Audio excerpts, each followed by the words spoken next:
Olá, muito boa noite. Estamos entrando no ar a partir de agora com o seu programa preferido e nosso programa preferido também, que é o único que a gente tem, né? Mas enfim, o Atualidades Pampa para todo o estado do Rio Grande do Sul neste feriadão de 15 de novembro. Lembrando que a manifestação do vice-presidente da República, Hamilton Mourão, foi quando exaltou a proclamação da República. Ele diz o seguinte: é nova etapa de evolução política e social. Que passe um anjo e diga amém. Em compensação, no futebol, Brasil, uma tragédia. Eu já estou achando que as pessoas têm um pouco de razão quando falam que o técnico não está sendo muito bacana conosco, tá bom? Esses são alguns dos assuntos que certamente vão passar por aqui, mas tem outros. Vitorino. 1, 2, 3 e já. É o nome do programa que o governo federal lançou para lutar contra a obesidade infantil.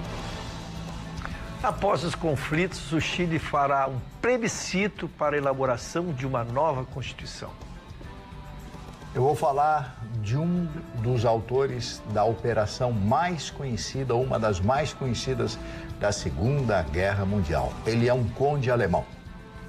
Encerramento da cúpula dos BRICS e a China coloca um investimento milionário à disposição do nosso país. Bolsonarianas são vítimas de uma fraude. E um problema gravíssimo que agora chega à Europa. Bélgica registra a primeira morte atribuída ao uso do cigarro eletrônico. Brasil perde para a Argentina na Arábia Saudita e leva sufoco. Sabe aquela mãe? Que sufoco. Foi horrível, né, de quanto foi. Foi. Além de ser horrível, Magda. Não, aliás, não tem melhor do que isso, né? O Brasil está carecendo de um novo comando, porque o Tite vem sempre com aquele discurso depois, quando termina a partida. Porque o 4-3-3, o 4-4-2 não deu certo. A realidade é o seguinte: o Brasil não evoluiu depois de uma Copa do Mundo, onde ele evoluiu quando foi eliminado nas quartas de finais na Rússia pela Bélgica. O Brasil jogou as 5 partidas, não ganha uma partida. O único adversário de nível que ele pegou foi a Argentina agora, uma Argentina em reconstrução, uma Argentina que não tinha Icardi, não tinha Agüero e não tinha Di Maria, que são peças que vão estar no Catar. O Brasil, ao contrário, está com jogadores que não têm idade para estar no Catar, que nem o Thiago Silva e outros que fazem parte do time brasileiro. O Brasil é toque para cá, toque para lá. A Argentina botou o Brasil na roda e o melhor jogador da partida foi o goleiro brasileiro, que é o gaúcho, o Alisson, que o resultado justo seria 3-0 do Lamarca. Então o Brasil, além de perder, não foi só o meu comentário. O próprio Galvão Bueno disse que há 40 anos ele vê Brasil e Argentina. Ele nunca viu um Brasil e Argentina...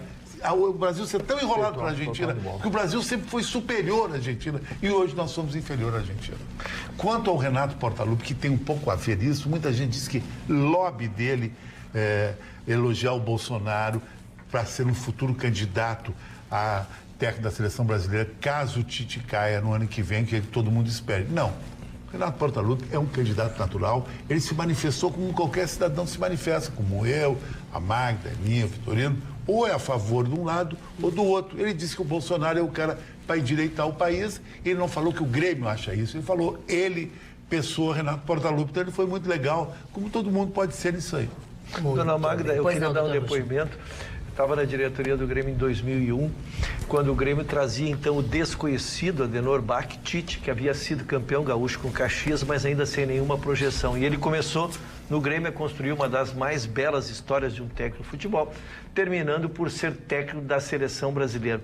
O que talvez peque contra ele não é o seu conhecimento, porque ele é um expert, ele é um vitorioso como treinador, é que o discurso dele, a queixa que se ouve de alguns jogadores, é que depois de um determinado tempo ele fica enfadonho, ele fica repetitivo e ele não consegue criar então essa expectativa nos jogadores. E é o que parece demonstrar, porque lembro que ele pegou o Grêmio, ele pegou a seleção brasileira nas eliminatórias lá em 7º, 8º lugar, em 8, 9 rodadas ele já colocou como líder das eliminatórias. O Brasil foi para um Mundial, não ganhou, mas né, nós sabemos que o futebol tem várias outras boas seleções também, mas agora ele está está num nível descendente que ele não parece, ele mesmo dá a impressão de não saber o que está acontecendo. Controlar, exatamente. Não, e ainda sobre isso, né, muitas pessoas, porque nós também tivemos outras seleções brasileiras em campo, a Sub-17 teve um destaque extraordinário, foi classificada depois de um jogo extraordinário, que começou com 0-0, depois a França fez 2-0, e os meninos da Sub-17 conseguiram, além de empatar, reverter o placar até os últimos minutos, aquela emoção, aquela comoção, todos eles muito dedicados à sua causa, estão então na final do Mundial Sub-17, da categoria, e até algumas pessoas até estão comentando aqui, a Márcia Denise, ela fala, tem que levar essa seleção, o Sub-17 joga muito mais que o profissional, e dentro dessa história de narrativa que o Tite tenta passar para a imprensa, quando se perdeu o Mundial, ele disse, vamos renovar, vamos trazer um novo trabalho, novos nomes que possam influenciar no futebol, mas a gente viu que nas escalações, nas outras vezes que ele chamou os jogadores, a mesma panelinha de sempre, que já até virou as ovelhinhas do Tite dentro da seleção, complica bastante a situação dele agora, principalmente, claro, são amistosos, mas que já demonstram uma falta de rendimento e uma falta de crescimento no seu trabalho. E no ano que vem tem uma Copa América também, e eliminatórias da Copa do Mundo. Eu acho que ele não cai antes, Chicão. Ele passa a fase, agora a Copa América vai ser difícil. Viu, Chicão? Eu acho que ele não cai antes, acho que a Copa América vai ser o divisor de água. Pega uma Argentina e um Uruguai. Isso. Agora o Renato foi esperto, né? O Renato foi esperto. O Renato é o futuro treinador da seleção. Vamos deixar bem claro, ele é o futuro treinador da seleção. Não é pode ser, não. Ele é o futuro treinador da seleção, porque hoje ele é o melhor treinador do Brasil. Ponto. Tem o português lá do Flamengo, que é um bom treinador, está dando uma lição para os brasileiros, mas ele é português, né? Mas pode ser um também. Mas ele já está falando aqui que é ano que vem voltar para a Europa, coisa e tal. E tem o Thiago Nunes, que está no Corinthians, é um cara bom. É verdade. Muito bom. Concorre com o Renato. Mas o Renato é melhor que eles todos, cara. Você vai relacionar título, vai relacionar tudo. O Renato é melhor que eles todos. E o Renato também provou uma coisa para o Brasil. Aquele negócio de vou estudar tática, vou estudar não sei o quê. O Renato fez aquelas aulinhas lá só para tirar a carteira da CBF, essa vigarice que inventaram aí, para pegar 30 mil ou 15 mil de cada treinador, coisa e tal. Mas o cara que conhece futebol é uma coisa simples que tem algumas coisas que são muito mais conceituais do que provavelmente técnicas. Então estão tentando dar um ar de intelectualidade ao futebol. Para com isso é bobagem. Em relação ao Brasil, eu acho que o Tite vai levar um pé, é inevitável. Ele está se vendo que ele perdeu o vestiário, perdeu o respeito. Ninguém mais está dando a mínima para ele. A própria seleção está perdendo interesse. Então, assim, eu acho que ele vai levar um pé e acho que o Renato vai ser o treinador nas eliminatórias. Até entendo a posição do Russo, talvez ele seja mantido até a Copa América para ver o que vai acontecer. Mas eu não vejo como o Tite reverter o que está acontecendo. Agora, fico triste de saber que o goleiro Alisson foi posto para a rua do Internacional. Bom esse Alisson, né? 30 mil reais, da palavra, 30 mil reais, Chicão, de diferença salarial. Ele queria 150 que é 30 mil por mês? Não é nada. Ele queria 150 mil, o Inter ofereceu 100 mil, ele baixou para 130. Tudo hoje. Se não fosse aí mandaram ele embora. Não, eu pergunto o seguinte, quanto é que vale o melhor goleiro do mundo hoje? Então, mais uma herança do Vitório Pífero e seus Blue Caps. Mandaram o Alisson embora. Instagram do nosso programa é @atualidades.pampa. Você nos acha no youtube.com/tvpampa. Clica ali em cima daquela sineta que você vai receber todas as notificações. No facebook.com/atualidadespampa. E-mail aqui, que a hora eu tô com tudo. Eu tô com e-mail, tô com WhatsApp, tudo comigo aqui. E-mail, atualidades@pampa.com.br e o WhatsApp 999-777-001, Marco Barcelos. Hoje eu quero falar a respeito de uma das figuras exponenciais da Segunda Guerra Mundial. Um nobre alemão, um conde, em alemão Graf, Klaus von Stauffenberg. Quem conhece a Alemanha, a atual moderna Alemanha, sabe que o nome do parlamento alemão está lá, a placa com o nome dele. Parlamento Klaus von Stauffenberg. Esse homem, que era coronel do exército, da Wehrmacht, que compunha a Força Aérea, o exército e também a marinha alemã na Segunda Guerra Mundial. Este homem era considerado um dos grandes heróis. e um dos homens mais bonitos da Alemanha. Eu vou mostrar a fotografia dele. O senhor não pode parar de me interromper? Não, eu tive... Não apenas te interrompeu, como foi malicioso. Era um espirro que ficou insinuando coisas suas. Eu segurei o espirro aqui. Que não é importante falar a respeito disso, né? Talvez não seja para ele importante, mas para as pessoas que sofreram na Segunda Guerra Mundial, para os judeus que ficaram nos campos de concentração, para os ciganos que foram assassinados, por 55 milhões de pessoas que morreram e as famílias, deve ter sido importante. Mas, concluindo ou indo adiante, esse foi o homem da Operação Valkyria, que foi feito um célebre filme, e inclusive na própria Alemanha tem um filme alemão. O coronel Stauffenberg foi vítima de um atentado, um avião, ele ia dentro de um carro, o avião atira contra ele, é um avião aliado, evidentemente, e ele perde um olho, perde uma mão e perde 2 dedos, ele fica só com 3 dedos em uma das mãos. Então, qual era o plano? Assassinar o Führer, assassinar Adolf Hitler, porque a Alemanha estava perdida, todo o exército sabia que a Alemanha estava perdida e os aliados não queriam mais a rendição da Alemanha, só se fosse a rendição incondicional, como de fato aconteceu. Criaram esse projeto de matar o Führer e ele seria o executor. E ele teria que montar uma bomba, ele como convidado a participar de uma reunião com os chefes do exército da Alemanha, comandados por Hitler. Ele colocaria essa bomba, ele ativaria essa bomba, que era inglesa, debaixo de uma mesa de carvalho ao lado da mesa para que essa bomba explodisse. Ele, com os 3 dedos, é recebido, cumprimenta o Hitler, senta na mesa e começa a reunião. Ele consegue, com os 3 dedos apenas, armar a bomba e coloca esta pasta debaixo da mesa onde Hitler estava falando. E aí a coisa vai acontecendo, ele olha no relógio e comenta com o general que estava ao lado dele: eu tenho que atender no telefonema da minha esposa que quer falar comigo agora. Ele retirou da sala e foi.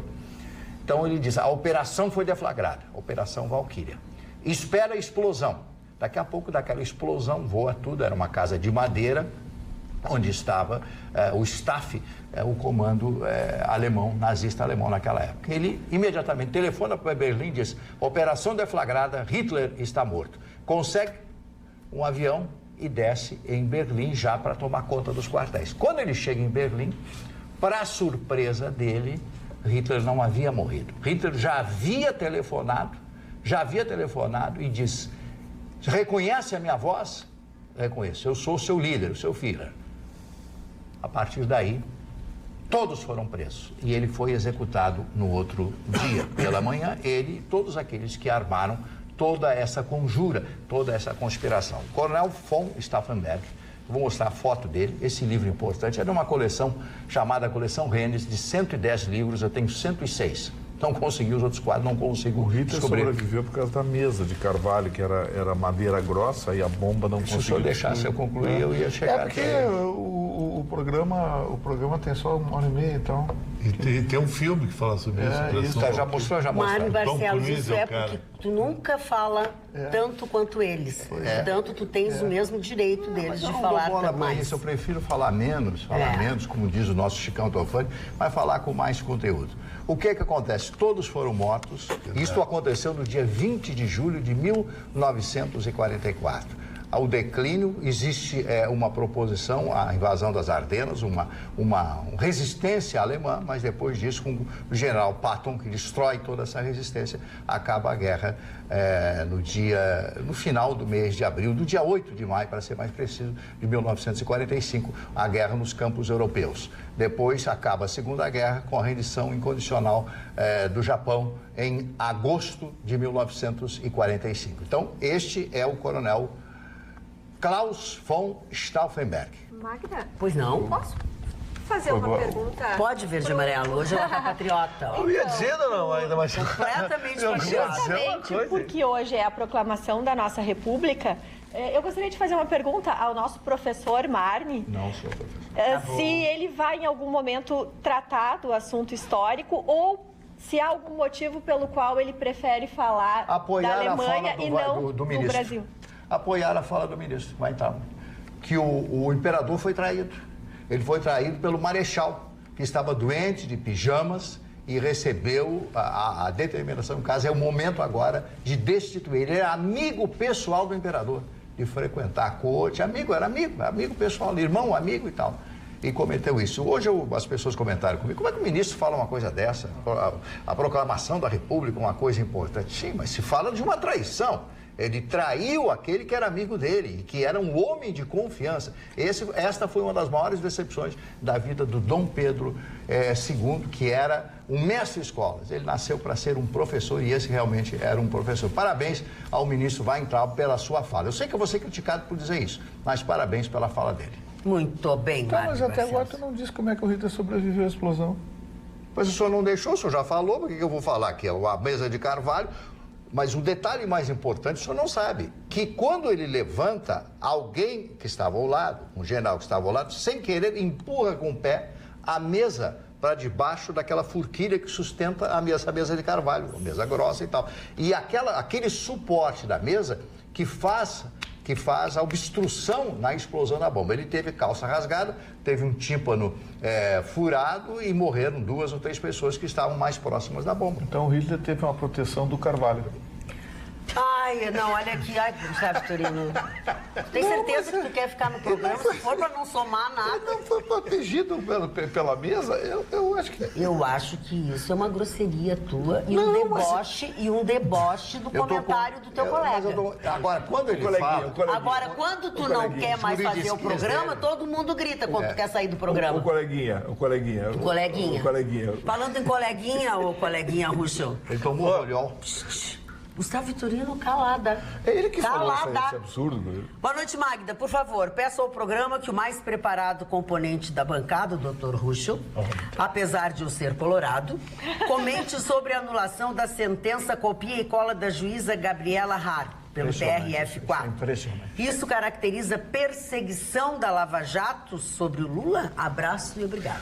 Mas dessa matéria, ela não é nova, eu não quis trazê-la. A gente não falou, por isso que eu insisti. Eu não quis trazê-la porque eu tenho muito cuidado com análises técnicas de material jurídico. O assunto que ela traz circulou durante a semana é o seguinte, foi anulado, não no caso do Lula, porque aí a manchete já virou como se fosse um caso do Lula, foi anulada uma sentença onde o Ministério Público fez a sua manifestação pedindo a condenação de um determinado réu e a juíza que substituía então o Sérgio Moro, ela pegou ipsis literis o que disse o Ministério Público, transcreveu como se fosse dela e subscreveu como se fosse uma sentença. Então, o nosso TRF4 aqui, ao reexaminar a matéria... Ela colou.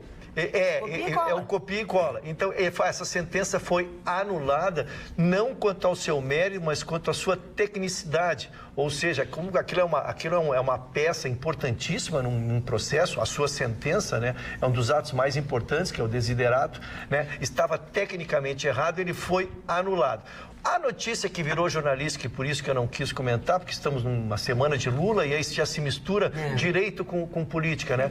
É que estão fazendo alusão que no caso do sítio de Atibaia, a sentença também teria sido dela e também no sentido copia e cola. Invalidar. E que também será invalidada muito brevemente. Então, como a matéria ia se prestar a misturar política com juízo, eu não quis trazer a matéria agora. Mas agora o nosso telespectador... Expliquei tecnicamente para que possam compreender. Aliás, eu não disse o nome do nosso telespectador, o senhor Carlos Pauleto.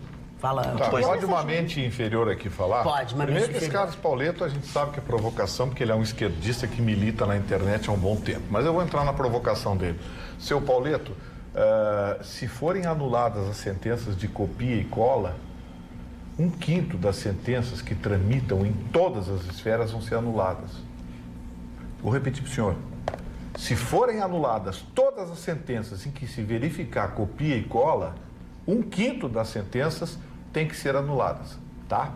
Entrei na sua provocação, mas a gente sabe quem o senhor é e como é que o senhor é. Só que em homenagem a ele, a quem eu não conheço, não sei nem a sua origem política, é que ele trouxe um caso verdadeiro. Isso não é fake news. Uma sentença foi anulada de alguém da Lava Jato. Ele trouxe um caso que ele pensou exatamente direcionando o debate. E eu entrei no debate e dei a minha opinião. Embora seja uma mente inferior. É que eu pensei que eu não tivesse me feito claro no sentido de que a sentença realmente existiu. Não existe uma crítica a você e a sua opinião que tem que ser respeitada. Só que eu quis esclarecer quem é esse cidadão ou esse pseudônimo que milita na internet, que tem um pensamento e que já me atacou várias vezes. Então...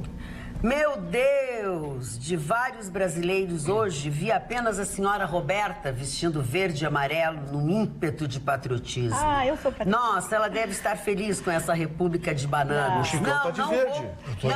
Não. Militar. Mas tu queria que ele olhasse pra ti, não olhasse pra ti? Não, é o verde golpe. Tu é verde golpe. Verde golpe. 142 deles. A Roberta é o verde festivo. Tu é a golpe. Verde bandeira mesmo. Olha aqui, ó. E aí ele disse assim, ó. Quando o presidente dele e de outros eleitos disse que o extermínio de judeus não existiu, assim como o golpe de 64. Que contradição. Magda, eu só gostaria de fazer um comentário a respeito do assunto anterior sobre essa juíza, para colocar o seguinte, eu como brasileira, então hoje estamos comemorando a proclamação da nossa república. É impressionante o que acontece com essa senhora, com todo respeito, porque se trata de um processo muito importante para todos nós, independente se a gente acredita que o ex-presidente Lula é ou não merecedor da sentença. O fato é que, pelo amor de Deus, leia o que a senhora está propondo, o que a senhora está julgando. Quando a gente faz um julgamento, uma sentença nada é mais do que um juízo de valor e que vai ser revisado e que vai ser lido. Então, assim, me causa um constrangimento como brasileira essa postura dessa juíza, com todo respeito. Só uma perguntinha, essa sentença que foi anulada, ela foi anulada pela mesma turma do... Pela oitava turma, eu não sei o que é a mesma. Mesma em relação, pela oitava turma. Tem que ser. O Dr. Laus. O Dr. Laus agora é presidente, né? O Vitor Laus agora é presidente. Agora ele é presidente. Mas era antes quando ele... Então é o Thompson Flores. Acho que sim. O João Paulo. Eu te confesso, eu fui pego de surpresa, a Magna leu ao vivo aqui, eu só tinha a notícia. O que o relator disse na oportunidade, é por isso que ele não entrou no mérito, não tem palavra mérito, tem só tecnicidade. O que não pode é pegar as razões, o que ela fez na sentença. O Ministério Público, que é o acusador, fez as suas razões de pedir a condenação, tá? Ela pegou e transcreveu como se fossem as suas razões e assinou. Isso disse, segundo o desembargador relator, é impensável, é inaceitável dentro do ponto de vista jurídico e cassou a sentença desse processo da Lava Jato, que, insisto, não é o do Lula. Tudo a partir daí é que iniciou-se, então, a possibilidade de que venha acontecer o mesmo no sítio de Atibaia, porque lembro que na sentença primeira foi dada pelo próprio Moro. Eu vou fazer uma pergunta que vai beirar o infantil até para os colegas aqui que trabalham na área. Hoje pode, feriado. Obrigado. Pode. Existe a possibilidade de, porventura, a condenação dela vir a ser igual dentro da lei? Assim, por exemplo, tu responde uma prova de matemática, 2 mais 2 igual a 4. Aí eu respondo 2 mais 2 igual a 4. Mas a resposta do Rafael foi idêntica do Ruschel, então tem alguma coisa errada. Pô, mas existe uma regra que diz que 2 mais 2 é 4. Existe a possibilidade? O resultado, eu entendi o que quer dizer. O resultado, segundo a lógica, se ela aceitou as razões integrais do Ministério Público, significa que ela concorda. O que ela precisará fazer é uma sentença fazendo as citações, dando a opinião dela, manifestando a opinião e aí dando a sentença. Exatamente. Traduzindo com outras palavras. Ipsis literis. É isso que ela fez. Ele só pegou e transcreveu. Por isso é o copia e cola. Isso é uma afronta, porque existe a questão... A palavra política, ela também pode ser tratada dentro do direito. E uma sentença, um dos requisitos é justamente o julgador colocar as suas razões, porque isso oferece liberdade e a própria condição de todas as pessoas que estão integrando esse processo poder se defender. poder esclarecer muito certo por que está sendo julgado ou por que está sendo absolvido, né? Então, o julgamento, ele precisa dessa posição. E quando há essa questão de colar, né? E sem ler, porque há, inclusive, erros grotescos, é uma afronta a todos nós. Uma sentença, ela é algo que atende a todo mundo. Vamos tentar esclarecer um pouquinho o nosso telespectador para explicar para eles rapidamente, em 2 minutos no máximo, o que é uma sentença. Boa. Não é um papel que o juiz pega e sai escrevendo o que ele quer e o que bem entende. Eu condeno. Não é assim. Uma sentença ela é composta de 3 pontos fundamentais. São 3 partes de uma sentença. É o relatório, onde o magistrado diz o que ele está julgando. O seu Magni Barcelos não pagou a conta da fruteira lá da esquina, então o dono da fruteira está cobrando o tomate e a banana dele. Bom, o que acontece? O juiz está dizendo o que está julgando. Se no meio disso aparecer o sujeito do lado da ferragem querendo cobrar também, o juiz vai... Não, o que ele está julgando é aquilo ali. É aquilo ali, ele tem que julgar aquilo ali. Essa é a primeira parte, o relatório. A segunda parte, a fundamentação. Fundamentação é onde o juiz traz a lei, a jurisprudência, os julgados em que ele se baseia para concluir. Essa é a parte mais importante na hora de um recurso, na hora de você avaliar uma sentença. Para o advogado, essa é a parte mais importante. Então, o juiz fundamentou nisso, com base na lei tal, com base no julgado tal, jurisprudência do STF, do STJ, blá, blá, blá, blá. Bom, ali o juiz diz aonde ele se baseou para tomar a decisão. E a terceira parte é o dispositivo, é onde ele diz o que deve ser feito. Assim sendo, condeno o senhor Mário Barcelos a pagar R$150 de bananas ou condeno fulano de tal a tantos anos de cadeia. Essas 3 partes, o que acontece? A bronca que deu nessa sentença foi que na fundamentação, o Rucho explicou bem, na fundamentação a juíza pegou partes da peça do Ministério Público, autor da denúncia... É pior, Vitorino, ele pegou integral. E transcreveu. Então, assim, ela disse, eu concordo com eles. Não pode o juiz concordar com o Ministério Público. Ele tem que dizer por que ele está concordando com o Ministério Público. Isso é um julgamento. Daí vem o aspecto da tecnicidade. Me parece desídia. Entendi. Olha, vamos parar de copiar e colar e vamos criar um pouco alguma coisa que eu já estou farta já de começar. Copia e cola. Já estou até nos debruçando. Eu não entendi o que é que não teria falado. Não, aqui é contigo a bronca. Comigo? A bronca é contigo. Hoje é o dia da bronca. Mas vamos lá. Olá, boa noite. Me surpreendo com o senhor Marne falando do Holocausto, quando o presidente dele e de outros eleito diz que o extermínio de judeus não existiu, assim como o golpe de 64. Que contradição. O senhor Marcelo Denilson. O senhor Marcelo, o senhor no mínimo é insano. Mas olha, o pessoalzinho da minha direita tá super delicado hoje. As cores, ó.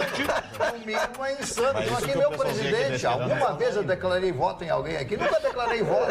A única coisa que eu declarei é que eu nunca votei no Lula. Agora isso não quer dizer que eu votei no Bolsonaro. Isso é uma coisa de foro íntimo, é meu. Eu não exponho o meu pensamento político. E jamais eu estaria ao lado de uma coisa horrorosa como foi o Holocausto. Se as pessoas duvidam ou não duvidam, se as pessoas não veem as fotografias, os filmes da época, que eu tenho dezenas, centenas de fotos, devo ter a maior coleção da Segunda Guerra Mundial, de livros da Segunda e filmes da Segunda Guerra Mundial. O senhor não prestou atenção no que eu disse. Aliás, existe, hoje eu estava lendo um artigo publicado num jornal angolano, que diz o seguinte: hoje, como sempre, as pessoas ouvem o que querem ouvir. O senhor ouviu o que o senhor queria ouvir. Isso é verdade. Muito obrigado. Nem sempre... Não, mas só para pontuar que quem questionou a questão do Holocausto dos judeus foi Olavo de Carvalho, não Bolsonaro. Bolsonaro nunca disse isso. E Bolsonaro se refere ao regime militar, se refere àquele período como regime militar e não como um golpe. Ele não nega que aquilo ocorreu. Ele só tem uma outra forma de ver aquilo como militar. Ele não chama de ditadura militar. Ele chama de regime militar e não diz que houve um golpe. Mas aí é o que o Mário falou, cada um ouve e interpreta. Enquanto isto, a dona Clori Ferraz da Conceição de Montenegro pede o seguinte: gostaria de saber desta bancada quando um presidente empresta dinheiro a outro país ou faz um investimento em outro país, não precisa da autorização do Congresso Nacional? Depende do tipo de empréstimo. Quando é via BNDES, não, porque é banco de fomento. Que é o que aconteceu. Na verdade, o empréstimo não é direto para o país, né? É um financiamento indireto de obra de construtora brasileira no exterior. Foi aí que a rapaziada deitou a bola. E depende do governo em vigor também, porque se ele quiser não respeitar, não respeita e pronto. Como também a gente pode perceber. As nações, elas não emprestam mais dinheiro diretamente. Por exemplo, esse dinheiro que está vindo da China, esse fundo que depois a Roberta vai falar, ele não vem diretamente da China, ele vem do banco estatal chinês que faz operações internacionais. Que vitória do Bolsonaro. Vou deixar para falar. Muito bem. Doutora Roberta, Então, já citada por diversas vezes nessa bancada, por gentileza, seu comentário. Que querido. Combinado. Nós tivemos... Parece a bandeira do Brasil. Mas o maior sucesso... Cada close ali da... 80%. Desculpe, doutor Roberto, não foi grosseria. Não foi 80% dos e-mails, dos WhatsApp e aqui a Ana não está cuidando de nada, eu acho. Tá não, cuidando? estou sim, tá? aqui até as pessoas... Ela fala... Eu não sei o que ela está fazendo. Coloca esses acessos nos lugares, mas... Não dá para dar troféu para essa gente que fica mal criada. Eu estou comportadíssima aqui, até vou trazer as informações é outra aqui. Que ganhou o troféu mal criada. Mas não é, eu não sei, porque até agora eu me reservei a responder os nossos telespectadores. A Dina Almeida aqui lá no nosso Instagram, @atualidades.pampa, coloca: lindos, a Betinha está com um look e uma roupa lindíssima, em homenagem à independência, parabéns. E também obrigada. O pessoal não deixou passar que o Chicão aproveitou a data. Que isso, Chicão? De golpe. Que eu presto uma homenagem para ter um golpe logo. O Gerson Eu assumo o golpe, Presta atenção no serviço. Com essa chinelagem aí. Parou. Até os óculos do torturador tá combinando.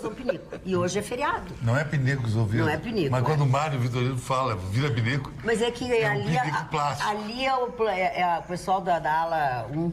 Porque aqui, assim, tem o pavilhão 1, o pavilhão 2 e o pavilhão 3. É uma facção. Cada um deles tem uma facção. Uma facção. De cada um deles tem uma facção. É que eu estava priorizando certamente os comentários dos nossos telespectadores. Fala, Roberta, desculpa a brincadeira. Imagina. Então, nós tivemos nesta quinta-feira o encerramento da cúpula, da 11ª cúpula dos BRICS, que é um grupo composto do Brasil, Rússia, Índia, China e África do Sul. Nesse encerramento, os países assinaram a chamada Declaração de Brasília, com 73 tópicos, essencialmente tratando sobre economia e política internacional.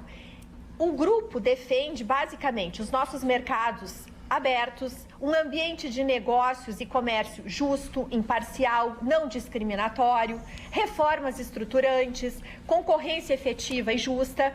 E durante esse momento todo que aconteceu a cúpula, ocorreu negociações bilaterais. E nessa ocasião, a China colocou à disposição do nosso governo brasileiro mais de 100 bilhões de dólares, pelo menos, de pelo menos 5 fundos estatais da China, para uma rodada de investimentos no Brasil. Os chineses querem investir maciçamente em infraestrutura. Estamos falando de portos, aeroportos, rodovias, ferrovias. E se nós soubermos aproveitar isso, também vai dar um incremento absurdo nas questões dos empregos, porque são atividades que vão gerar muito emprego. Durante esse momento também foi discutido o posicionamento do do novo Banco de Desenvolvimento, o chamado NBD, que é a instituição financeira dos BRICS. Cada um dos integrantes desse grupo, inclusive o Brasil, aportou mais de 2 bilhões de dólares para esse banco ser pujante entre o grupo. No entanto, o Brasil reclama, e o presidente Bolsonaro foi bem enfático, que desse montante todo, só 9% foi creditado, aportado ao nosso país. Em compensação, a China e a Índia receberam 30% de repasses, a África do Sul 16% e a Rússia 14%. E por que nos interessa? Porque eles oferecem um dinheiro, um crédito de prazo muito alongado, mais de 30 anos para pagar e juros muito abaixo do mercado. Então, é realmente um movimento importante. Então, o que aconteceu durante esse movimento dos BRICS é imensa quantidade de informações, mas eu gostaria de salientar hoje esses aspectos que para nós é bem importante e é uma forma também de homenagear o nosso dia, a proclamação da República. Só para localizar que eu vi algumas pessoas nos comentários falando sobre o BRICS, a sigla. E muita gente não entendendo por que o S, né? É porque é de South Africa, né? Do nome África do Sul, mas em inglês.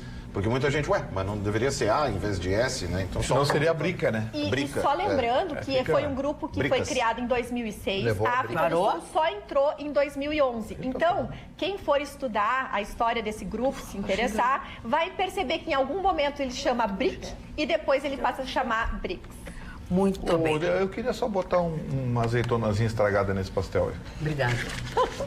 Assim, ó, o Bolsonaro tá, pois é, Israel, investimento no Brasil, os árabes, investimento no Brasil, tá. Agora os chineses, investimento no Brasil, tá.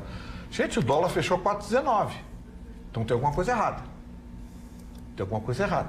Ou o Bolsonaro está dando uma da esquerdinha que estava fazendo festa aqui no Brasil e dando números de promessas, ou então alguma coisa está acontecendo no meio do caminho. O Paulo Guedes tem que explicar. O dólar bateu 4,19 com tendência de alta. Posso? Pode, mas não vem com aquela história de que, o cenário internacional, isso eu não engulo mais. Não, o que aconteceu foi o seguinte, o dólar, na último pregão, que fechou nesta quinta-feira, fechou com um valor recorde, 4,19, como disse o nosso Gustavo. E uma das razões é o seguinte, até o leilão do pré-sal que aconteceu nessa terça-feira, se imaginava uma entrada grande de dólares no nosso país. No entanto, como eu trouxe a notícia, não houve um interesse internacional pelo pré-sal da forma como estava sendo pretendida. Então, os analistas de mercado já definiram que realmente, por estarmos com poucos dólares perto daquilo que se imaginava, circulando no nosso país, o dólar vai permanecer, por enquanto, nessa faixa de R$4. E a tendência é ficar entre 4, 4,10, baixar um pouquinho. Mas não vai baixar como se esperava. E, inclusive, assim, o dólar, nesse sentido, o pregão vai ficar completamente independente da questão da nossa Bolsa. Então, só fazendo essa análise, porque eu também, Gustavo, tive essa mesma curiosidade e fui buscar essas informações. Tá, mas olha bem, tem um aspecto atemporal aí. A Arábia Saudita falou em 100 bilhões. 10 bilhões. 10 bilhões. Tá, e cadê a expectativa de entrada? Mas o mercado... Agora a China hoje abriu mais não sei quantos bilhões. Eu não sei não, eu gostaria que o Paulo Guedes viesse a público e dissesse o que está acontecendo. Quer ver uma coisa? Não tem swap no mercado futuro há meses. Mas isso é bom, né? O que é swap? É bom para quem? Swap é o seguinte, quando o dólar sobe muito, o Banco Central disponibiliza dólares que o nosso governo sempre tem reservas internacionais, que a gente chama, que isso é importante, que deixa a nossa economia muito segura, né? Foi por isso que em 2008 a gente não enfrentou uma crise tão absurda como foi nos Estados Unidos, que não tinha essas reservas. E, geralmente, todos os outros presidentes de Banco Central costumavam, imediatamente à subida do dólar, eles entravam comprando para justamente baixar. E, nesse caso, nós temos um liberal dentro do Banco Central. Ele é neto, né, do Campos, então do Roberto Campos, e ele está fazendo jus àquilo que ele definiu. Ele disse, não, a gente vai intervir o mínimo possível para que o próprio mercado se ajuste. Então, sempre tem ganhos e perdas. O dólar alto é muito ruim para o consumidor brasileiro. Dona Magda, eu quero fazer um regozijo pessoal aqui, pedindo a licenciosidade de vocês. E com todo jeitinho, com todo jeitinho, ou faço. Por favor. Isso. É porque quando iniciou o governo Bolsonaro, eu fiz algumas críticas ao Bolsonaro, quando ele começou a brigar com alguns países, e eu dizia, primeiro, que o dinheiro não tem origem política, ele tem origem honesto ou desonesto, né? Dinheiro não tem facção política, ele não é de direita nem de esquerda, ele é um dinheiro. Se ele é bem havido, ele só traz benefício. E fui muito criticado, dona Magda, muito criticado, e a gente recebe e sofre calado, mas quando passado 11 meses... Que dramalhão, passado 11 meses, a gente vê que finalmente o governo passou a portar-se, o governo negociando com os países, sejam eles comunistas, sejam eles socialistas, sejam eles... e trazendo benefício para o Brasil, se não vai sair é outra coisa que a gente vai olhar mais adiante. Mas a verdade é que os negócios que estão sendo fechados são maravilhosos e são negócios que não estão olhando o lado econômico e não o lado político dele. Seria um portão novo. Ele é irônico. Adoro. O portão novo da Nossos telespectadores não entenderam, mas eu fui muito gozado com o seu Mário. Senhoras e senhores, eu vou contar uma não é curiosidade, uma intimidade do Dr. Rush. Ele não pulou nenhum portão, não se preocupe. Roubaram o portão da casa dele na praia. Todo o portão. E agora ele precisa ir até a praia, levar uma pessoa para fazer um novo portão. E isso aí já virou piada entre nós. Faz meses. Porque faz meses que roubaram esse portão. A delegação sai. Roubaram a casa inteira na Praia do Barco, que magistério. Eu quero dizer que a delegação sai às 7 horas da manhã no litoral para finalmente fazermos a obra. Saiu o FGTS, virou portão. E viu circulando mercadoria. Porque a madeireira vai vencer, a fábrica de telas, todo mundo vai faturar e o empresário que está indo comigo lá para fazer a obra. Deixa eu voltar rapidamente, assim, só passar uma informação que o nosso telespectador nos deu aqui. Agora há pouco o Mário falava e respondia ao nosso telespectador. A notícia, eu obviamente fui confirmar e tal. O presidente Bolsonaro foi muito criticado na sua fala, onde ele disse assim: ninguém jamais será capaz de impor perdão ao povo judeu e nunca poderá ser obtido por outros interesses. Foi o que ele disse foi que ele manifestou através do seu Twitter. Isso disse o presidente de Israel no Twitter, tá? E ele ficou muito aborrecido, muito aborrecido. Ele disse que não comprar briga não é a sua, disse ele. O presidente se uniu a diversos israelenses para criticar o presidente Jair Bolsonaro após o brasileiro dizer que os crimes do Holocausto podem ser perdoados, mas nunca esquecidos. Então, o presidente ficou muito magoado. O presidente de Israel, muito magoado. O primeiro-ministro. O Reuven Rivlin, presidente de Israel. Eu não sei, não. Eu tenho uma posição nesse ponto. Bom, tá, mas foi isso que ele Qual é a achou. posição do Vitorino? Não pode ser interessante. Não. Teu próprio amigo, sangue do teu sangue. O Ustra aqui tá vestido de Ustra. Não, mas é meu ídolo, Vitorino. É ídolo meu. Imagina se ele não fosse. Imagina se ele não fosse. Só para ficar claro ali, então, por questão de interpretação de texto, eu sou muito saudoso da interpretação de texto. Isso antigamente a gente fazia na escola. Sinto falta do tempo que ela existia. Da ficha de leitura. Ficha de leitura, isso mesmo. Prova de ditado, né? Caderno de caligrafia. Isso, né? Então a interpretação de texto, eu sinto muita saudade dela. Ficou claro que ele não nega o ocorrido no Holocausto, né? Então, só por uma questão de interpretação. Porque a leitura e a audição seletiva nos últimos anos, olha, tem sido complicado. Mas o presidente ficou muito chateado. Muito. O presidente de Israel? O presidente de Israel. Que não manda nada, que manda o Netanyahu, então. Tá certo. Se um presidente de um país não manda nada... Eu não me lembro de ter pedido a tua opinião sobre a fala do presidente de Israel. Ó, tá vendo? Não dá pra dar troféu. Que não dá pra dar troféu mesmo, porque a família é engraçadinha. Contaminou a bancada. E faz chacota de todas as E ele humilha que ele não tem troféu, sem troféu. Ele não sem piscina. Não tem piscina em casa. Tem que ir pra praia, ficar na rua. De onde eu concluo que o movimento do sem troféu é maior do que nós. Nós temos que ficar quietos, nós somos só três. Ali do movimento sem troféu. Que horror. Vai dar origem ao golpe, né? Vai golpear, nós vamos tomar o troféu de vocês. O golpe. O golpe. Ana, toca uma manchete. Bom, falando em golpe, tivemos um grupo de mulheres, especificamente 11 mulheres, que toparam fazer uma viagem marcada há bastante tempo, desde a eleição do presidente Jair Bolsonaro, que era o primeiro congresso de bolsonarianas do Brasil. Ele seria realizado em Brasília, na quarta e na quinta-feira, no Centro de Convenções Ulisses Guimarães. Essas mulheres, então, estavam reunidas, elas através do WhatsApp se organizaram, existem diversos grupos dentro dessa temática, e nós temos até o vídeo que a nossa produção separou para mostrar como seria o evento, quem é que estaria presente, inclusive Michele Bolsonaro e também a ministra Damares Alves seriam as principais convidadas desse congresso, e iriam falar, claro, sobre a importância das mulheres dentro do cenário político, etc. Um evento que tinha, assim, todo um pacote planejado, translado, as mulheres estranharam pelo valor ser de R$100 apenas, pagando hospedagem, café da manhã e translado, mas elas ligaram então para esses locais. E de fato esses locais estavam com reservas relacionadas às pessoas que estavam organizando o evento, só que na segunda-feira, na última segunda-feira, elas receberam um e-mail e a notícia que o congresso seria cancelado.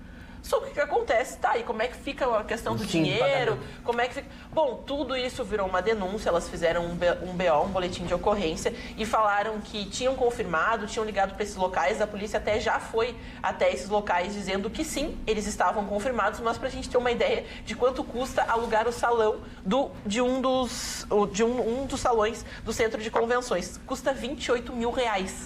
E elas eram 11 mulheres que pagaram R$100 cada uma para participar do evento. Só que elas até perguntaram para a equipe que estava organizando e elas disseram que tinham muitos patrocinadores interessados, mas que eles não queriam divulgar as suas marcas e nomes. Bom, alguém que patrocina um evento e não quer que o seu nome apareça é uma história um pouco complexa.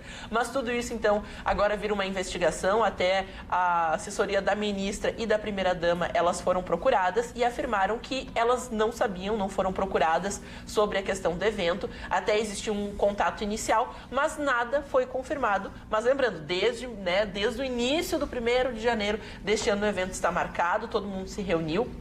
E a ideia é que elas juntassem em torno de 200 pessoas. Mas foram só 11, não sei o que aconteceu, não teve uma organização adiantada, tanto que o hotel afirma que já fazem 2 semanas que as reservas estavam canceladas no hotel e elas só ficaram sabendo. Golpe.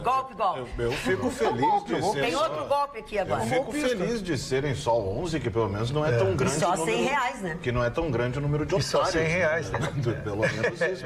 Porque imagina, Roxa, eu consigo um pacote aqui em Porto Alegre, Nova York, de R$300. Bora. Bora. Não dá. Né? Olha aqui, ó. Pra acabar com a malandragem, só prendendo todos os otários primeiro. Prestem atenção. Não tem cadeia pra isso. Não tem cadeia. Não tem nada que os estelionatários não inventem. Eles são muito criativos. Daí porque eles são vigaristas. Estelionatário é um jeito chique de chamar vigarista. Há um ano, um casal de aposentados tem um imóvel alugado em Imbé por golpistas. Tá? E eles usam documentos e fotos da residência para enganar os locatários pela internet. Quando vê um veículo reduzir a velocidade em frente à sua residência e o condutor espichar o pescoço na direção da casa, uma moradora de Imbé, no litoral norte, já prevê o restante da história. Mais alguém vítima de golpe. Há um ano, essa pessoa decidiu com o seu marido alugar a casa, tá? Anunciar o aluguel de um imóvel para veraneio. O que aconteceu? Eles tiveram os dados todos deles, do imóvel e deles, captados por estelionatários, que fazem locação... Replicam o anúncio com um novo telefone. E com uma casa deles. Eles inventam tudo, né? Normalmente está se fazendo isso com anúncios de automóveis. Ou estelionatário. Hoje tem que ter muito cuidado, tem que procurar profissionais competentes. Tem um amigo meu que tem que checar. Parou. Entre as mensagens do Facebook, quando corre aquela linha do tempo, entre uma publicação e outra aparecem uns anúncios ali, negócio absurdo, com valores absurdos. Aí você pensa assim, não, mas tá no Facebook, é sério. Não é. Esse site de compra e venda tem um monte de golpe ocorrendo ali dentro, mas eles são só plataformas. O próprio evento aqui que eu trouxe a informação, as mulheres ligaram, confirmaram, estava tudo certo. Bom, tu fala assim, a barbada, tá tudo bem. Então tome sempre cuidado, né? Busque saber quem são essas pessoas, exatamente onde vai acontecer, então tudo é importante você se preparar. E é uma pena, Dana, porque foi um sistema que veio exatamente para baratear o custo. Essas locações são muito direto a lugares direto, né? Tu põe o teu anúncio, por exemplo, um anúncio válido. O que é? Eu pegaria a minha gloriosa Praia do Barco lá do mar, né? Botaria o anúncio... Com sem o portão?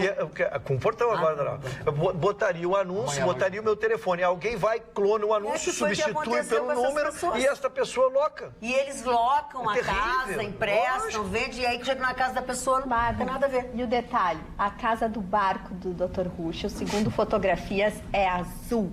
Grêmio.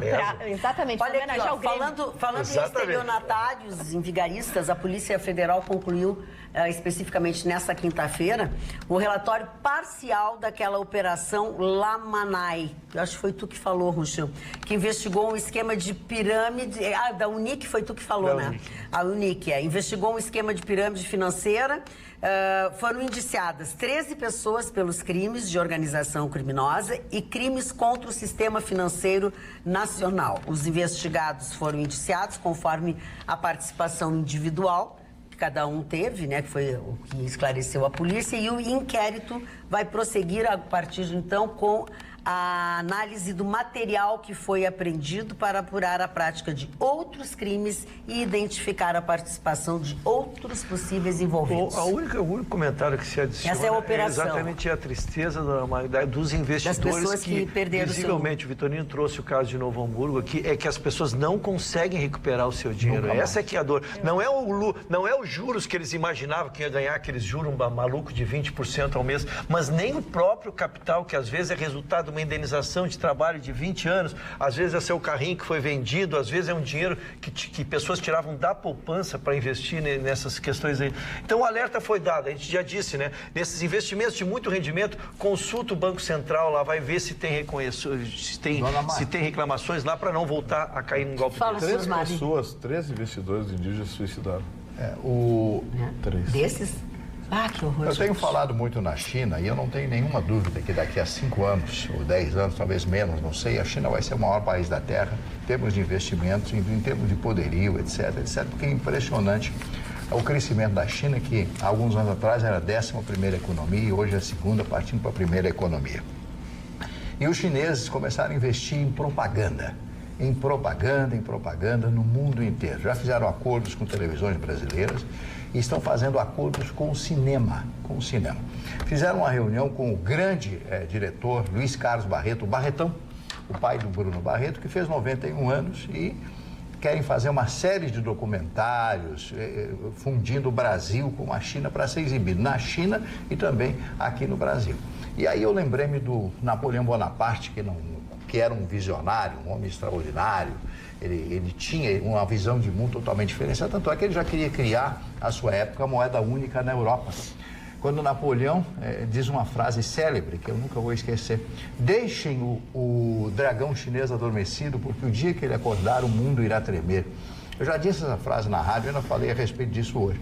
Então, a China cresce porque começaram a investir na propaganda. Compraram milhões e milhões de hectares na África, estão plantando soja, estão plantando uma série de coisas, porque a China é um grande consumidor, precisa tudo isso, né? Então, a China será, dentro de muito poucos anos, será a grande nação da Terra. E esse acordo que o Bolsonaro fez hoje, os 100 bilhões de dólares, é apenas o início de um grande afeto. Claro que eles estão dando esse dinheiro porque vão ter retorno, isso é óbvio. E um abraço ao Marco Alba, o prefeito de Gravataí, que está de aniversário hoje, mandou um abraço e é nosso telespectador lá. Querido amigo de todos nós. Só complementando o seu ponto de vista, falando muito da China, o que eu acho interessante é que a posição do presidente Bolsonaro foi tentar voltar a primeira coisa que o presidente Bolsonaro fez no início do ano foi justamente se aproximar dos Estados Unidos, para tentar recuperar a falta de uma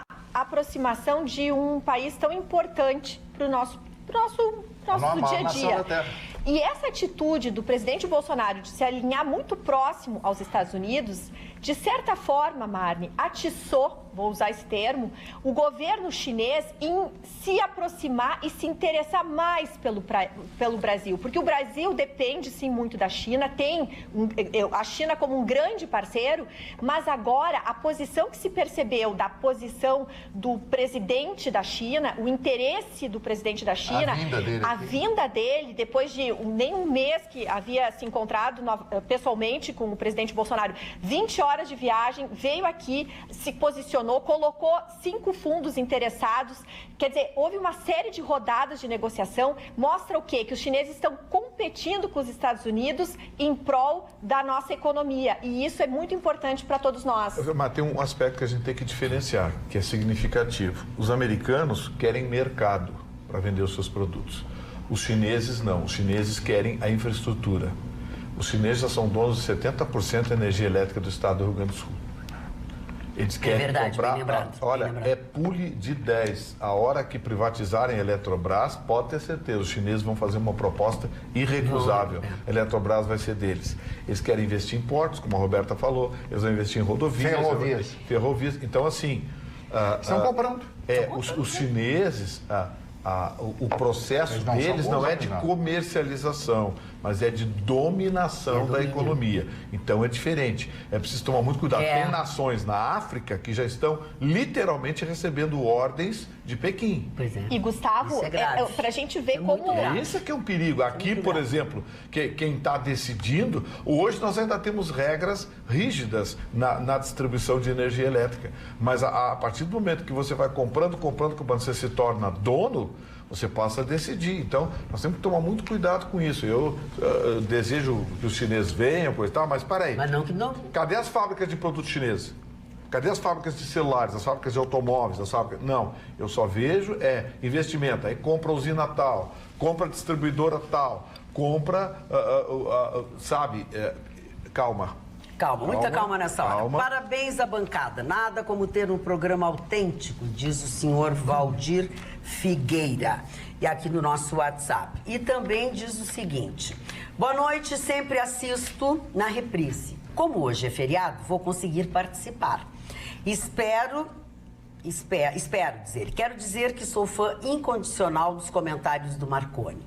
Sou Rudinei Silveira, de Esteio, pai da Anaí, campeã do Soletra, que é um torneio de soletração aqui nas escolas municipais. Manda um abraço para ela, por favor. Um abraço, Anaí, para você que é campeã, então, do Soletra. A-N-A-I. Hã? Soletrei. Não, A-N... Admitido. Tá, oi. A-N-A-H-Y. Ela já começou desde cedo a praticar o Soletra. Tu tem que te meter? Tu tem que te meter pra fazer gracinha? Não, então você tinha que ter lido Anahi. Como é que é? Anahi. Tá bem. Vamos, Marconi, fala, vamos mudar de assunto. Vamos alguma coisa séria, por favor. Vamos. Não, ele bebeu alguma coisa antes de vir pra cá. Água, tá na metade. Mas essa água tu trouxe da tua casa, porque a nossa não tem isso que te deu. Eu espero que tenha sido água. A nossa não tem isso que te deu. Vai lá, Marconi. E não é boa notícia, né? É um problema grave que já preocupava os Estados Unidos. Aqui a gente começou a ver uma discussão um pouco mais severa em torno disso. E agora o problema mais grave, que é infelizmente a perda de uma vida, chega à Europa e a Bélgica então registra a sua primeira morte associada ao uso do famigerado cigarro eletrônico. Foi um jovem de 18 anos que faleceu na Bélgica devido a uma insuficiência respiratória atribuída pelas autoridades à prática do vaping, né, do vapor, o vapor, são pequenos, aí você tem diversos formatos. Eu fiz uma pesquisa aqui, são incontáveis as formas que você tem de utilizar. E o que chamou a atenção foi o seguinte: aparentemente ele teria morrido de insuficiência respiratória, o que, né, é relativamente comum. Só que os exames, aliados ao histórico de saúde desse rapaz, comprovam, e as palavras são da ministra da Saúde da Bélgica, a senhora Maggie de Blok, de que não há nenhuma outra explicação para tamanha pneumonia em estado tão grave quanto a registrada nele, devido ao uso desses produtos. Ela explicou relativamente, né, a diferença entre o cigarro normal, os cigarros tradicionais, eles funcionam por combustão, né? Já esses eletrônicos é pela vaporização. Quando você vai vendo como funciona isso, você fica pensando, não é possível que alguém que tenha a capacidade de raciocínio, deliberadamente, é botar a boca num cano de descarga praticamente. O aparelho é todo complexo, ele utiliza bateria para evaporar essa mistura, que é geralmente feita com álcool, água, glicerina, propilenoglicol e outras essências. Isso é o que tem? Sim, senhora. E ali tem as essências cheirosinhas. De onde eu concluo que o cigarro tradicional é melhor que esse negócio. Não é melhor nem pior, eles são diferentes na sua... Mas não, isso aí não parece... Cada um faz o seu mal do seu jeito, né? O cigarro vai causar um mal... Na opção, não use nenhum. Exato, exatamente. Não use nenhum. E ainda há outros produtos químicos, né? E ainda contém, em alguns casos, eles ainda vão, para deixar mais, para bater forte, né? Mas eles botam nicotina junto. Então eles pegam o cigarro e morfam o cigarro. Não, você pode colocar qualquer substância. Pode botar qualquer substância. Mas a ideia era sem nicotina e eles botam nicotina. Esse não, eles botam que é pro negócio vir. Que é pra pegar. Que é pra dar no Sim, meio. porque né? tem que viciar, né? Tá, mas e por que o cara compra esse negócio? Achei que ele comprava isso pra fumar um negócio sem nicotina. Aí é que está o outro ponto que eu vou chegar aqui. Porque muita gente está se utilizando do discurso a favor do cigarro eletrônico como uma alternativa para quem quer parar de fumar. Isso. Para ir, não, mas então eu estou amenizando. Exato, essa narrativa foi construída e ela funcionou muito. Foi assim que nos Estados Unidos ela se tornou um problema gritante de saúde pública. E, bom, a ciência se manifestou, alguns cientistas lá, inclusive a American Heart Association, falou sobre esses produtos, a própria Food and Drug Administration, né, a FDA, que é a Anvisa norte-americana, também está se manifestando junto com o CDC, que é o Centro de Controle de Doenças e Prevenção de Doenças norte-americano. Aquela banda australiana? CDC? O CDC, exatamente. CDC, Eles mesmos estão fazendo turnê, inclusive. Concluindo. Legal. Então é o seguinte, o Brasil já está se preocupando, finalmente tomou a iniciativa de prevenir. Gente usando. Pois aí é que tá, porque ele não é vendido no Brasil. Você não tem nem autorização e nem mesmo mercado. Então as pessoas compram pela internet. É verdade, pela internet. Tem uns amigos que usam. Exato. E aqui no Brasil ganhou muito destaque o narguilé, ou narguile. Não sei exatamente como se dá a pronúncia, mas que também tem... Eu aprendi com meu amigo Lobão, é narguile. O Lobão? Lobão. Ok. Não, é o da Marconi, vovozinha. não sei se te interrompe, eu queria completar. E sabe qual é o lado perverso disso? Porque o outro cigarro, pelo menos tu sente a opressão da sociedade, os ambientes te rejeitam, né? Mas este, como ele não provoca, ele veio para não provocar o dano a terceiros. Porque tem fumaça e é bem aromática. Ele é tolerado, então as pessoas não se sentem hostilizadas e estão usando em ambientes fechados. Então isso é um estímulo ao uso. E ele é glamourizado. Ele é glamourizado, exato. Não é exatamente uma fumaça, ele é o vapor, é aí que ele diferencia, né? Mas o mal Não, aliás, só para complementar aqui algo importante, assim, porque principalmente foram diversos influencers e pessoas do mundo da música, dos esportes, eles foram convidados por grandes marcas que se inseriram nos Estados Unidos desse tipo de produto a fazer propaganda. Então eles colocavam no Instagram, colocavam nas suas redes sociais e os jovens, claro, por óbvio, consumiam. Era uma técnica de marketing, mas depois de todo esse revés que está acontecendo na questão de saúde, alguns artistas estão tendo prejuízos enormes porque estão, de fato, tirando o contrato, estão aí pagando multas, mas agora parece que pelo revés da saúde eles podem entrar com uma ação dizendo que é para proteger as pessoas. Marconi, você que estava com a palavra, meu Deus, não sei se tu vai... as pessoas ligam. Vocês são tão bonitos, mas não liga, queridos. Eu estou vendo a família toda aqui do 8490, alguma coisa. São lindos, mas não dá. Dá um número. Que aí ele vai ter Marconi, a nossa telespectadora Lenice diz o seguinte: estou sempre perguntando, vocês não respondem. E o Marconi, quando volta para a Rádio Pampa? É a pergunta. Conta ou não conta? Não sei. Eu não sei nem o que tu vai responder. Que isso? Não, então... Se tu não pode responder ainda, teu empresário não deixou tu responder ainda? Não, já pode tornar público? Eu sou free agent. Free agent. Não, a partir de segunda-feira, inclusive, eu estou de volta ao quadro da Rádio Pampa. Opa! Parabéns, parabéns. Vocês pediram e nós atendemos. Marconi volta. A partir de segunda-feira, entre 5 horas e 7 horas da manhã, estarei lá eu defendendo as ideias que eu acredito. Enquanto isso, Toffoli nega pedido de revogação e mantém ordem dada ao Banco Central para entregar dados fiscais de 600 mil. Mas tá pedindo, né? Tá aqui, ó.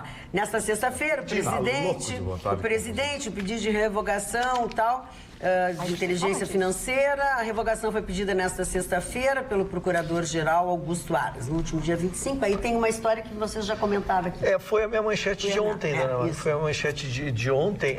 Dá só para se complementar, porque a gente tinha a expectativa que o procurador-geral Aras ele tinha feito um fundamentado pedido para que o ministro revogasse sua própria decisão, né? Ele não fez, inclusive foi citada a recomendação 29 do GAF, que é o principal órgão de prevenção de lavagem de dinheiro, que a publicização, no Brasil nada é confiável, né? Teoricamente, esses dados de 600 mil contribuintes, volto a dizer, mais de 400 mil pessoas físicas e quase 200 mil pessoas jurídicas, estariam indo só para dentro do processo que vai examinar a liminar no dia 20. Mas nós sabemos do Brasil como funciona, né? E estão 600 mil pessoas, serão desnudadas, terão todos os seus dados dos últimos 3 anos, toda a movimentação financeira pega pelo COAF dos últimos 3 anos. Portanto, é um dado super sigiloso que deveria ficar. Então, ele manteve, a senhora traz a decisão agora, né? Nós tínhamos a notícia quando entramos no programa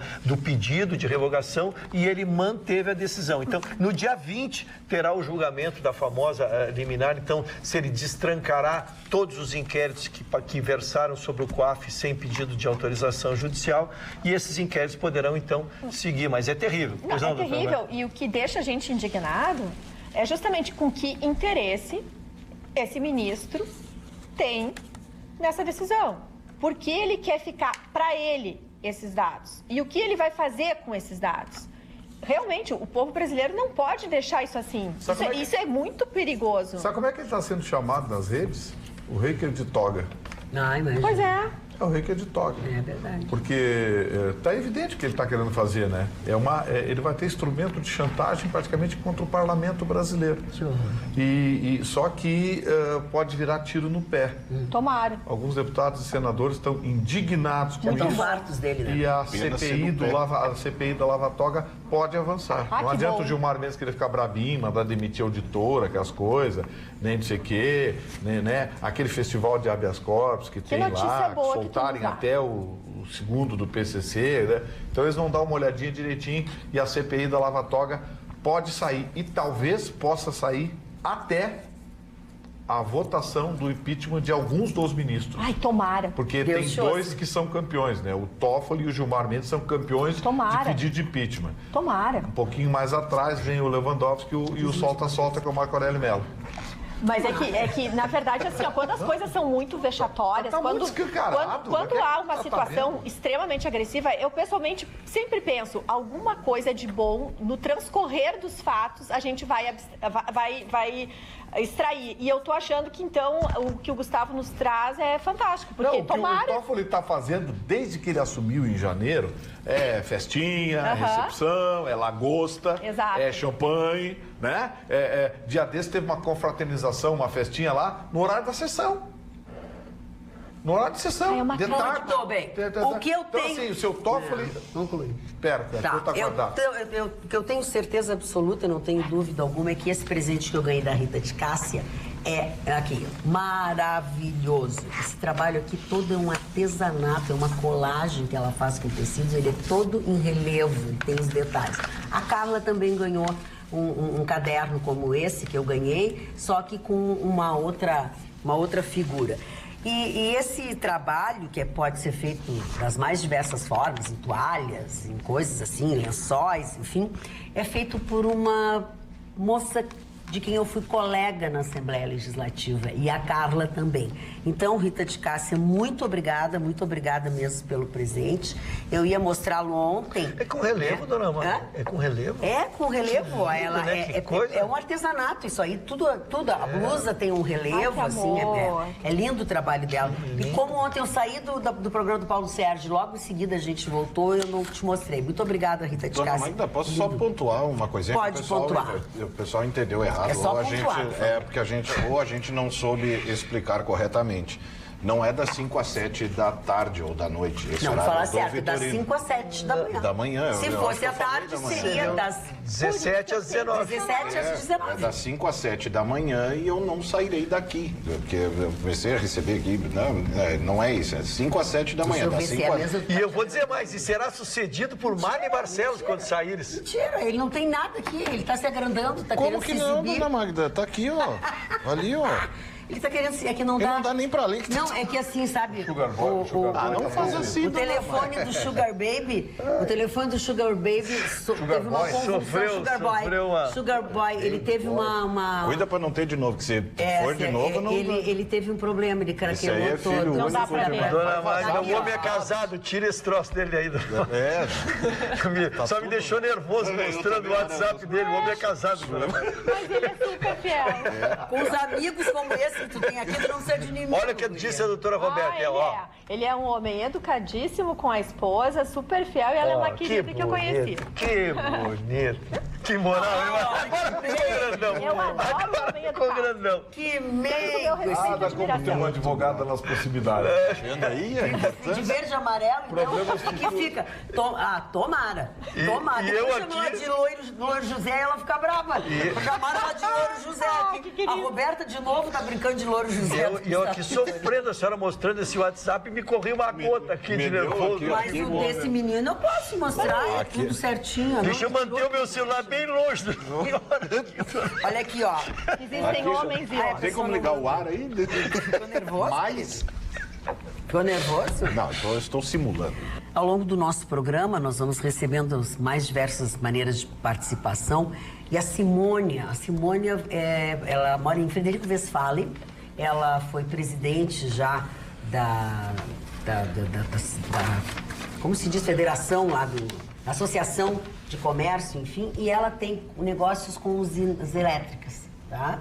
E ela diz o seguinte: estou te assistindo pela internet. Muito preocupante essa questão dos chineses mesmos. Ela também fiz esta análise. Eu recebi uma porção de mensagens, gente que mandou recado aqui, porque é bem maior do que se imagina. Eles mandaram o nome de 2 países. Eu prefiro, né? Sim. Informação que eu não chequei, eu prefiro. Mas mandaram o nome de 2 países aqui e que esses países já estão respondendo a Pequim na área de infraestrutura e logística. Barbaridade. Do tipo, olha, o porto tal, nós queremos ampliar, como é que a gente faz? Dá para mandar um dinheiro? A gente manda um dinheiro, mas tem que ter não sei o quê. Mais ou menos como o Fundo Monetário Internacional faz. Não, pior. Pior porque envolve aspectos logísticos e mais, envolve aspectos Segurança? estratégicos. Nossa. Então, meu assim, Deus. além daquela frente, assim, americanos e russos, agora também tem uma frente chinesa de avanço e mobilidade estratégica. Então, É.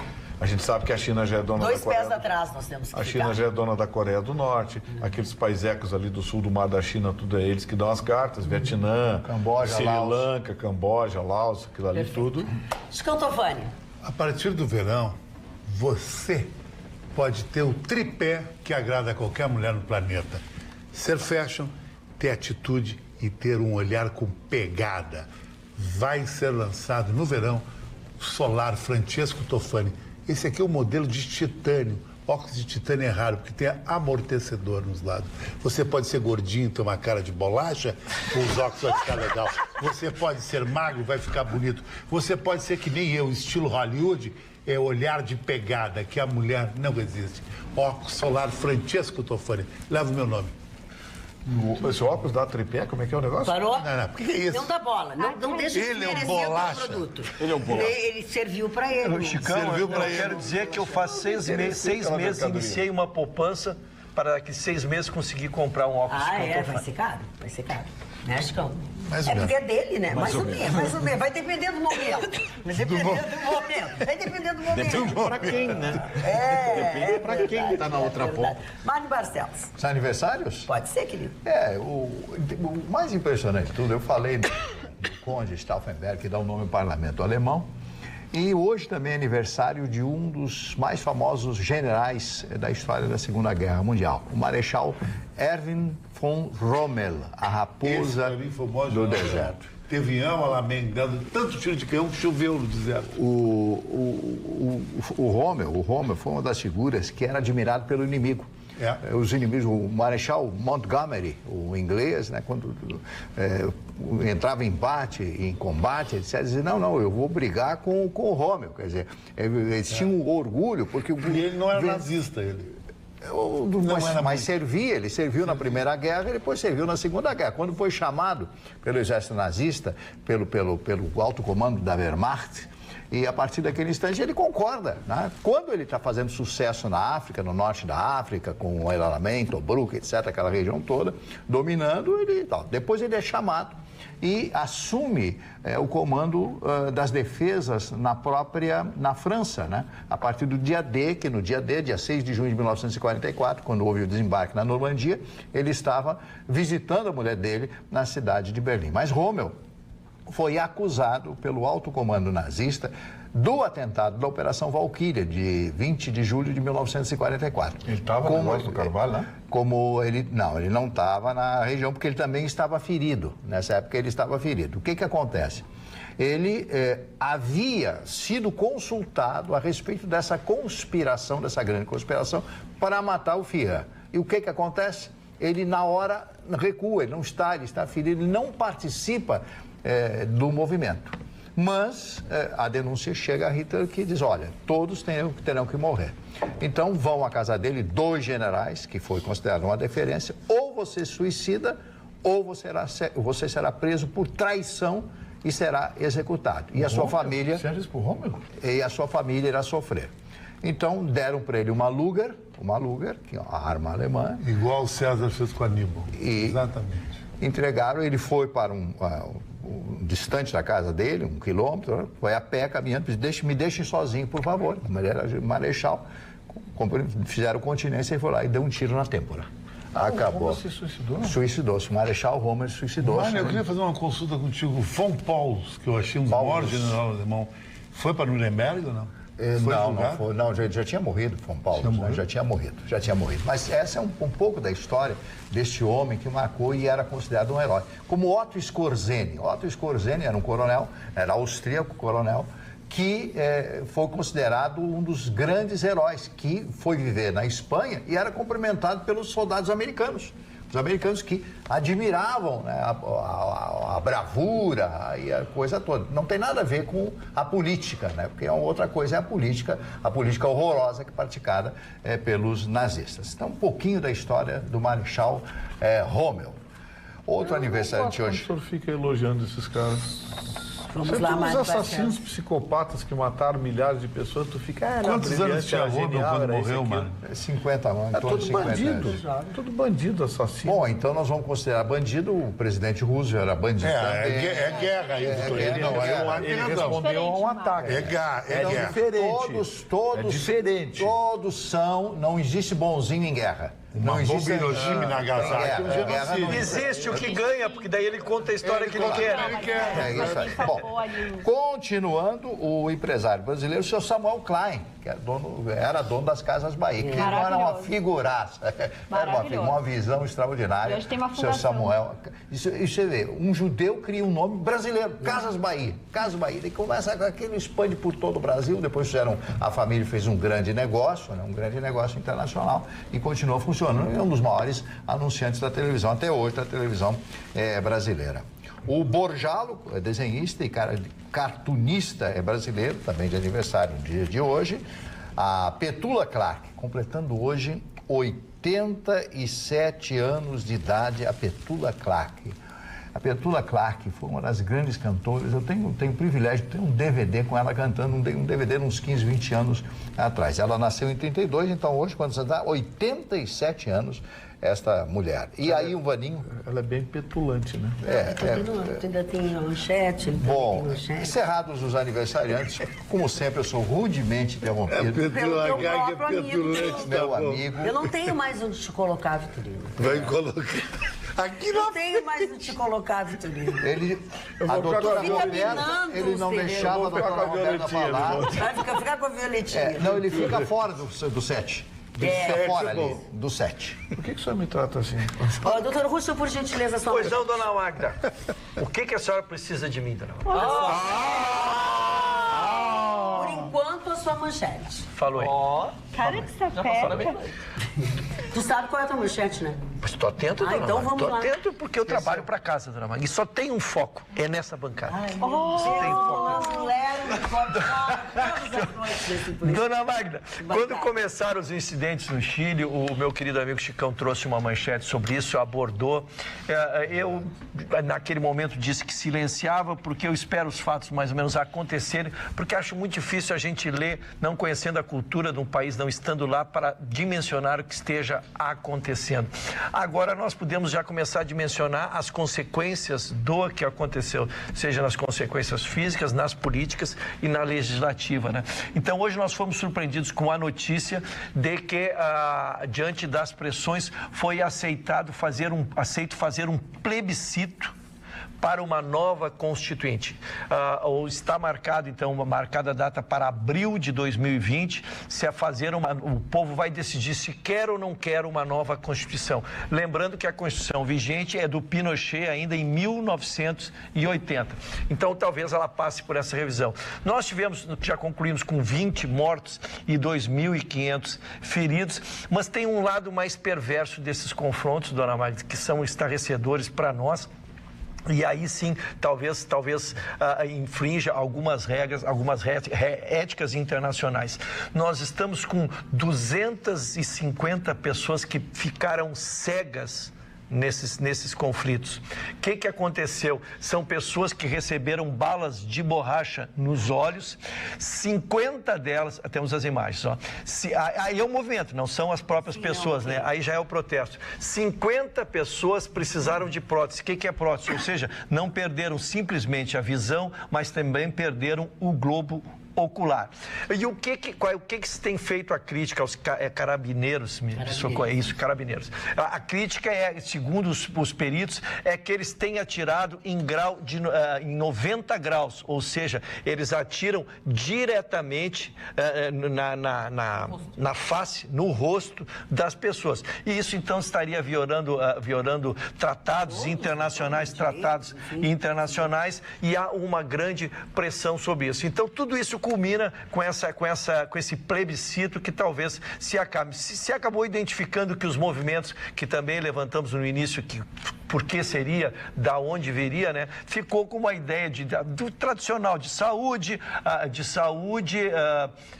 são 3 itens que ficaram, foram a saúde, educação e esse sim, que é uma unanimidade, que é o sistema da Previdência, que realmente lesou muitas pessoas de idade lá no Chile. Mas esse é um balanço que ainda não é definitivo. Eu queria te perguntar, por que eles marcaram o plebiscito para o ano que vem? Tudo bem.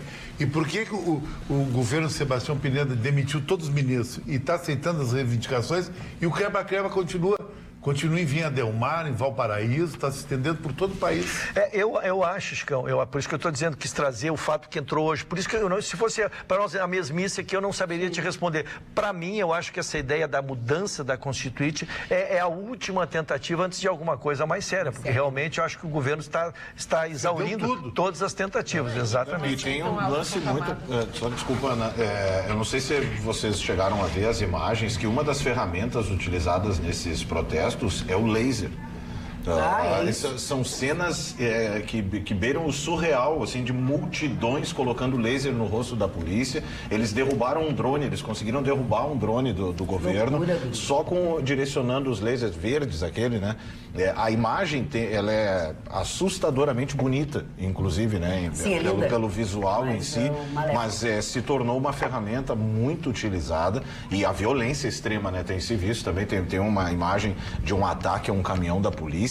Eu vi a imagem. Aquilo, olha, por isso, quando eu vejo imagens assim, é que eu fico, isso aí não quer melhoria de absoluta. Não vai adiantar isso aí é um guerrilheiro. Só para subsidiar, antes de devolver, desculpe, Vitorino, só que faltou um dado, que a média de idade dessas vítimas é 30 anos.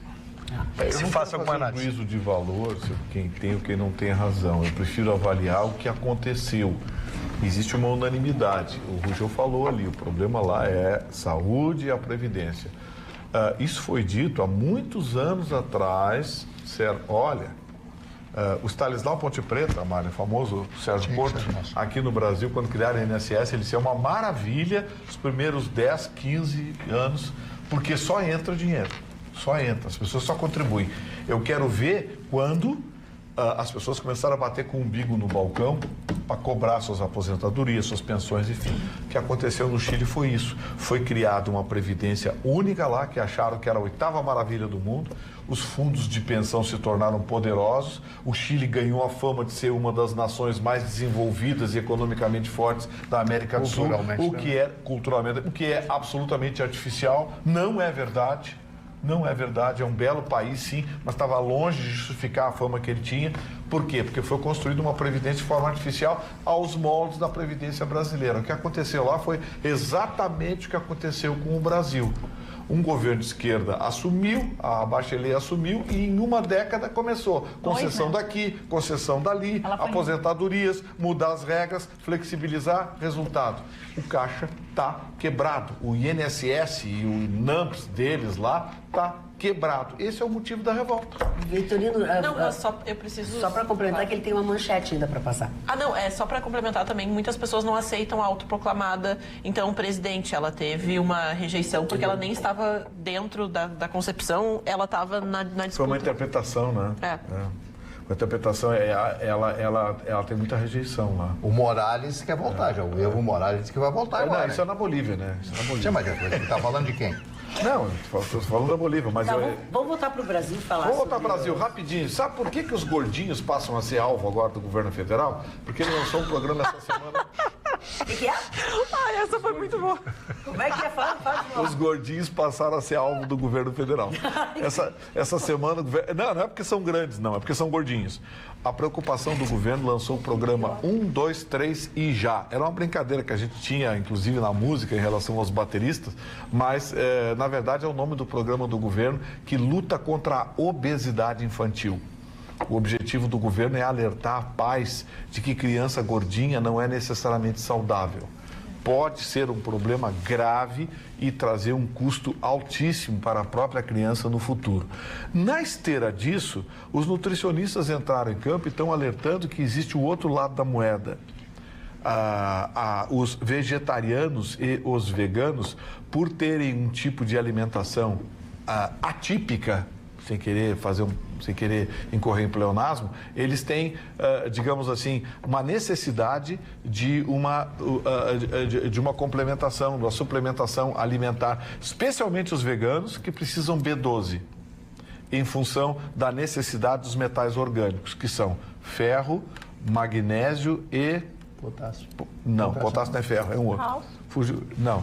Ferro, magnésio e... Tu é vegano? Esse é o mais caro. Não, que é vegano? Eu sou amante de churrascaria. Sou amante de churrascaria. O que ele disse? O que tu disse, Mani? Las Vegas, vegano. Não, aí é vegano. Aí esse programa Mas isso aí é... Sexta-feira, 1h30 da manhã. Se eu fosse de Las Vegas, eu seria Las Vegano. Las Veganos, conclui teu assunto que é muito bom. Então é isso, gente. O programa do governo federal está lançado e vamos ter campanhas publicitárias nos próximos dias, alertando pais, cuidadores, enfim, para a importância de se dar uma alimentação adequada às crianças. Não pode ser muito gordinho, não. Isso não é saúde, gente. Então, tu acha que o Vitorino se enquadra no programa? Ai, fofo. Quem é fofo, Chicão ou não? Não, o Vitorino se enquadra no programa. Meu perfil aqui, ó. Meu perfil. Tu tá querendo chegar lá, mas eu acho que tu já passou. Isso aqui trata-se de um amortecedor sensual. Sensual ou sensual? Não, ele é sensual só porque eu não uso de forma obtusa. Ele é... Que bobagem! Ele nem sabe o que disse. Só piora. Só se perdeu, né? Que bobagem! Não volta mais. Tá pensando que meus ouvidos são pinitos? Alguém ajuda lá. Essas besteiras, tudo que tu diz? Pode dar sexta-feira de madrugada. Vambora, libera a gente. Vambora, vamos. A turma do bar tá esperando. A turma do bar tá esperando. O bar da esquina está esperando. E também nós vamos aguardá-los na próxima segunda-feira, porque você sabe que nós agora retornamos com o programa ao vivo na segunda-feira, logo depois do Jornal da Pampa, né? Mas não esqueçam que neste sábado você vai rever alguns dos melhores momentos do nosso Atualidades Pampa. Isso foi um pedido dos nossos telespectadores um tempo atrás e a gente dá um pouco de trabalho para fazer, porque com essas intervenções e essas coisinhas, os Louro José, fica tudo meio complicado. Mas a gente tenta, as gurias são craque na edição. São muito legais os nossos programas de... Deram um take da Roberta, né? O nosso Louro José. Nosso Louro José, né? Mas não esqueça, então, tá?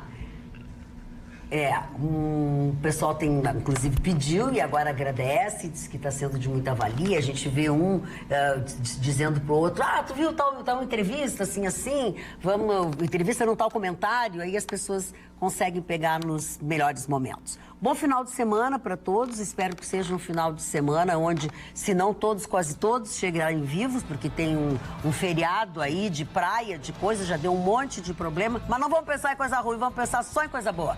Bom final de semana, até segunda, logo depois do Jornal da Pampa. Amo vocês todos.